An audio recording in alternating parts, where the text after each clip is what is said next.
to the point of Jimmy Saville, he also said something about insincerity being your speciality. Yeah, I'm glad you brought that up. You asking me to get inside the mind of Jimmy Saville to think about what he meant when he criticized me? I remember it vividly. In your autobiography on page 157... Are you serious? Yes. Got to get through this. My Life in Strange Times in Television.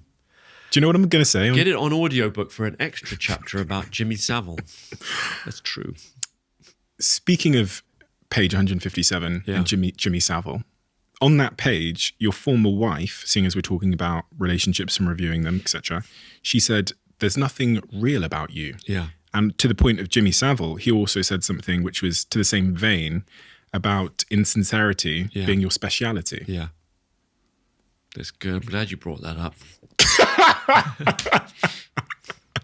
It's quite a telling, sort of ringing piece of self-exposure where my wife and Jimmy Saville both make the same critique of my interpersonal qualities, finding me lacking in basically authenticity, lacking in sincerity. There's nothing real about. Well, the first thing is when a relationship is ending, you seize whatever you can to hurt the other person. I think when someone you really love and you think really loves you. I mean, it was my girlfriend at the time, although we were married, and that's a whole other complicated. But yeah, when that relationship was ending, I think there's a feeling of betrayal, isn't there? It's like I thought we were together forever, and I trusted that would be the case, and here we are. Clearly, you don't feel the same way, and so I'm in the position of, in her eyes, being a kind of traitor, an inauthentic, someone who didn't deliver on what was promised, although it wasn't promised, but what seemed to be implicit. I think, insincere. I mean, I remember where we were, like when the Jimmy Saville, the first documentary I made about Jimmy Saville when he was alive, when Louis met Jimmy, not available on the iPlayer, but it's on the internet. You can find it, and I remember when we promoted it. Before, I think it was when we promoted it, and he agreed to do an interview to promote it, and part of that was a profile interview in The Guardian, and he was interviewed at King's Cross in the hotel there, in one of the hotel rooms, and the guy from The Guardian came down, and I don't even know why it came up, but I made a joke, and he said, insincerity, your speciality. Gosh, you asking me to get inside the mind of Jimmy Saville to think about what he meant when he criticized me? I think he thought that, I think that journalistic role where, I think you know what it is like the best, there's two constructions I can put on that. One is just that in journalism, you're sort of required to inhabit this place of intimacy, like, hey, let's do this and let's do that. And then afterwards, you sort of disconnect. And sometimes that can feel jarring. I don't think actually that's what he meant, though. Like, I think maybe in some cases, there's a part of journalism that can feel slightly sort of transactional, where you're like, let's bro down on location and have fun. And yet, if you looked at it dispassionately, it's slightly cynical and calculating. It's like, well, you're doing this for a TV program. And so there's a part that slightly feel a little bit uncomfortable. I think really what he was talking about there was a sense of humor. He was calling out my sense of humor, which is an aspect of it which sometimes involves almost self-parody, like an element of where you say something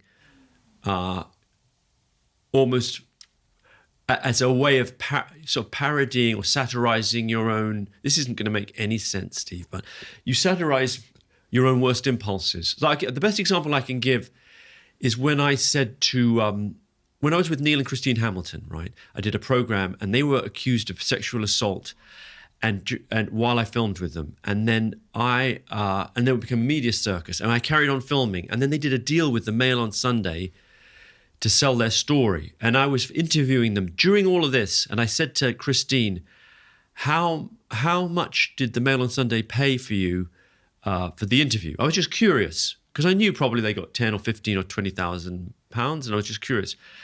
And Christine said, I'm not going to tell you. And I said to Christine, this is me. I'm not a journalist. I'm a friend. Like, you can tell me. And a lot of people gave me shit for it, right? Like that, what I said. But in my mind, like, that was a funny thing to say because quite obviously I am a journalist. And whether I'm a friend or not is actually not established. I'm not clearly not a friend, but I'm not also clearly a friend, right? So that was kind of a funny remark because I was being nakedly insincere, which is fun. Like, sometimes to me, what's funny is saying, like, not like sort of saying the wrong thing, saying the thing that's sort of brazen as a way of just sort of identifying the hypocrisy and having fun with it. So I tend to think that's what Jimmy Saville meant, was that sometimes I would say things that would kind of definitively either untrue or quite clearly being said because they were not clearly true. Anyway, you asked that question. And when you ask a question about Jimmy Saville, I'm going to give you a long answer because it's easy to be misconstrued. But I think that's what he meant. I think I'm in general like a fairly straight up person. But I also think that the tendency to believe your own bullshit, to drink your own Kool-Aid is almost universal, almost a precondition of life, right? You know, Nietzsche, the German philosopher, who I try not to quote too much because it makes me sound pretentious, but he has a couple of really good quotes on this, where one is for the true deceiver, you know, for the most effective deceiver, first he must believe his own deceptions. So I'm mangling that quotation, but the idea that in order to con someone, you sort of have to believe. The most effective con artist is the one who believes their own con, you know. And you know, like a seducer, like they say that about Casanova, you know, one of the most notorious womanizers in human history. And they say that he actually, for each time he seduced someone, he fell in love with them. You know, and maybe it's true for sales in general. Like, you really got to, if you believe in that, and so I'm fully aware that for me to say like I'm an authentic human being and that my journalism relies on a kind of true connection, I you know, there's a little part of me thinks like, I think I believe that. I'm pretty sure I know I do believe that, but I'm not my own best reference on whether or not that's really the case. I neglected my personal life to focus on achieving some sort of professional success. The price of my lack of emotional nous was paid by those nearest and dearest to me. When did you get that feedback? Because I remember the times in my life where I've got that feedback from friends, family, romantic partners. And at first, we sometimes argue against it. We go, oh, fuck off. And then we walk away and we go, this is true. I think I've had that feedback in my relationships more or less consistently. And until maybe 4 or 5, 6 years ago. Like, I feel like I'm reviewing my own book. Like, and now, folks, I am happy and healthy and well-adjusted, and I've arrived at a spiritual place of tranquility. But I am conscious that all through my 20s and 30s, I saw my relationships as a. I think the other phrase I use is like I saw my relationships as a life support system for my kind of work self. Do you know what I mean? Amen. I can relate. Instead of the other way around, you know? And so I would say like, well, I would take off. When I went to work for Michael Moore, it was even back in the 90s, it was a source of friction in the relationship that, like, without much warning, because I became the fill-in guy who, when other people couldn't do segments or because they found weren't available, weren't stressed about it, I'd be like, let's get Louis to do it. I did a lot of great segments just by being available at a moment's notice to fly somewhere, and never thought really, which I don't know that it was the wrong thing to do at that time. We didn't have kids. And so I'd be like, okay, I'm off for 3 or 4 days. And but as it went on, and then as I had kids, and I was still doing the same thing, sort of saying to my wife, well, this is what I do. There's a chapter in my book called This Is What I Do. You know, you knew when we married that we would be, that I was a sort of globe-trotting TV documentary maker. And she said, yeah, what did I do when we met? I was a TV director as well, and I've changed what I do, and you need to change what you do. Like, I don't mean to sound like she was being horrible about it, but her attitude was like, you need to make an adjustment to accommodate the fact that we now have 2 small children. And how did you receive that?